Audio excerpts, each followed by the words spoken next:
وزیر اعظم کی صدارت میں کابینہ کا اجلاس، ایران اسرائیل کے درمیان جنگ بندی خوش آئند ہے۔ پاکستان نے بھرپور انداز میں ایران کی حمایت کی۔ ایران نے پاکستان کی سیاسی، عسکری قیادت اور عوام کی تعریف کی، جس کی ماضی میں مثال نہیں ملتی۔ امریکی صدر فیلڈ مارشل سید عاصم منیر کی صلاحیتوں کے معترف ہیں۔ پاک فوج عظیم قربانیاں دے کر فتنۃ الخوارج کو کاری ضرب لگا رہی ہے۔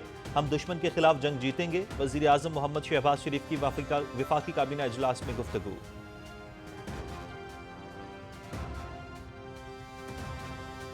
بجٹ منظوری کے بعد نئے مالی سال میں معیشت کو مزید مستحکم بنائیں گے۔ بجٹ کی منظوری کے لیے تمام ارکان بہترین انداز میں کام کریں۔ نائب وزیر اعظم صدر آصف علی زرداری اور بلاول بھٹو زرداری اور حلیف جماعتوں کی بجٹ میں کاوشیں قابل ستائش ہیں۔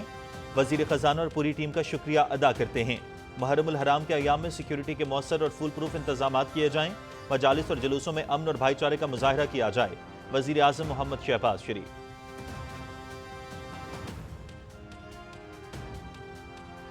اسپیکر سردار ایاز صادق کی صدارت میں قومی اسمبلی کا بجٹ اجلاس، نئے مالی سال کے بجٹ 2025-26 کی شکوار منظوری کا عمل جاری۔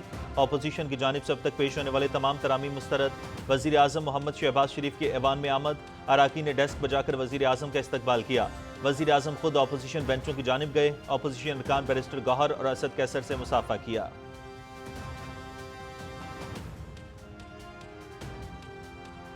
پیپلز پارٹی نے وفاقی بجٹ تجاویز کو قبول کر لیا ہے۔ حکومت نے BISP پر ہماری تجاویز کو مانا۔ وزیر اعظم محمد شہباز شریف نے سب سے زیادہ BISP کے فنڈز میں اضافہ کیا ہے۔ پیپلز پارٹی بجٹ کو دل سے تسلیم کرتی ہے۔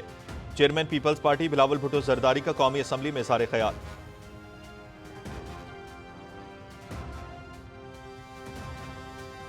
پیپلز پارٹی کے چیئرمین بلاول بھٹو زرداری کی سربراہی میں پارلیمانی پارٹی کا اجلاس، پیپلز پارٹی سے تعلق رکھنے والے تمام اراکین اسمبلی کی شرکت۔ بلاول بھٹو زرداری کی پارٹی ارکان کو بجٹ کے حق میں ووٹ ڈالنے کی ہدایت۔ پیپلز پارٹی کے مطالبے پر بے نظیر انکم سپورٹ پروگرام کے بجٹ میں 20% اضافے سمیت سولر پینلز پر ٹیکس تقریباً 50% کم کر دیا گیا۔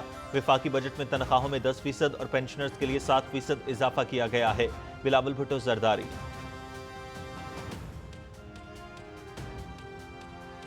پاکستان نے ہر فارم پر ایران کی حمایت اور اسرائیلی جارحیت کی مذمت کی۔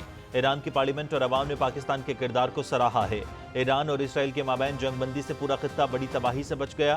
بھارت کی جانب سے سنتاس معاہدوں کو ختم کرنے کی بیان بازی دراصل مقبوضہ کشمیر میں انسانی حقوق کی خلاف ورزیوں سے توجہ ہٹانی ہے۔ بھارت یک طرفہ طور پر سنتاس معاہدہ ختم نہیں کر سکتا۔ چیئرمین سینیٹ یوسف رضا گیلانی کی ضوابی میں میڈیا سے گفتگو۔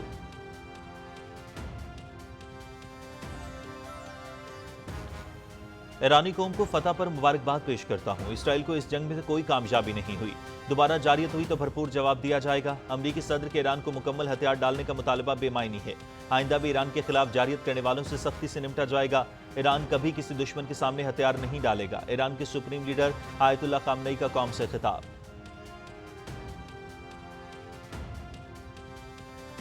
پاکستان توانائی کے روابط کو فروغ دینے کے لیے پرعزم ہے۔ ملک بھر میں قابل تجدید توانائی کی تنصیب تیز کر رہے ہیں۔ 2030 تک 60% توانائی قابل تجدید ذرائع سے حاصل کرنا ہمارا ہدف ہے۔ غیر مؤثر پاور پلانٹس کو بند کر کے ہم نے بڑی مالی گنجائش پیدا کی ہے۔ پاکستان وسطی ایشیا، جنوبی ایشیا اور خلیج کے درمیان ایک قدرتی توانائی پل کی حیثیت رکھتا ہے۔ وفاقی وزیر توانائی سردار اویس احمد خان لغاری کا ورچوئل خطاب۔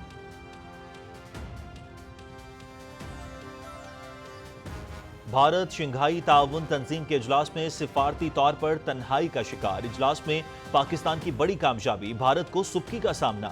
مشترکہ اعلامیے میں بھارت پہلگام واقعے کو پاکستان سے جوڑنے میں ناکام۔ بھارت نے اپنی ہزیمت چھپانے کے لیے مشترکہ اعلامیے پر دستخط سے انکار کر دیا۔ پہلگام معاملے پر بھارت سفارتی طور پر بالکل تنہا نظر آیا۔ کسی رکن ملک نے بھارت کا ساتھ نہیں دیا۔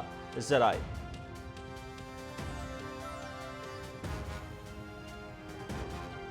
محرم الحرام کے چاند کی رویت کے لیے مرکزی رویت ہلال کمیٹی کا اجلاس آج ہوگا۔ مرکزی رویت ہلال کمیٹی کا اجلاس چیئرمین مولانا سید محمد عبدالخبیر آزاد کی زیر صدارت کوئٹہ میں منعقد ہوگا۔ زونل کمیٹیوں کے اجلاس اپنے اپنے علاقوں میں ہوں گے۔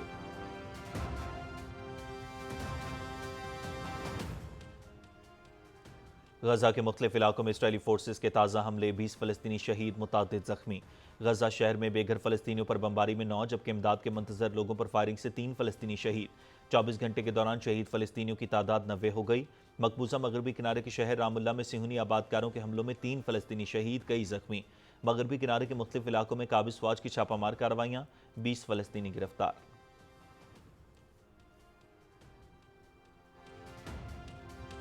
وزیر اعلیٰ پنجاب کا بارش کے دوران قذافی اسٹیڈیم، ظہور الہی روڈ، جیل روڈ اور دیگر علاقوں کا دورہ۔ برساتی بارش کے دوران مختلف علاقوں میں بارش کی صورتحال کا جائزہ لیا۔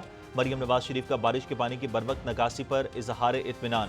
قذافی اسٹیڈیم کے علاقے میں 8 ماہ میں پانی کی نکاسی کا پائیدار سسٹم قابل تحسین ہے۔ مریم نواز شریف نے گلبرگ کے مختلف بلاکس کا معائنہ بھی کیا۔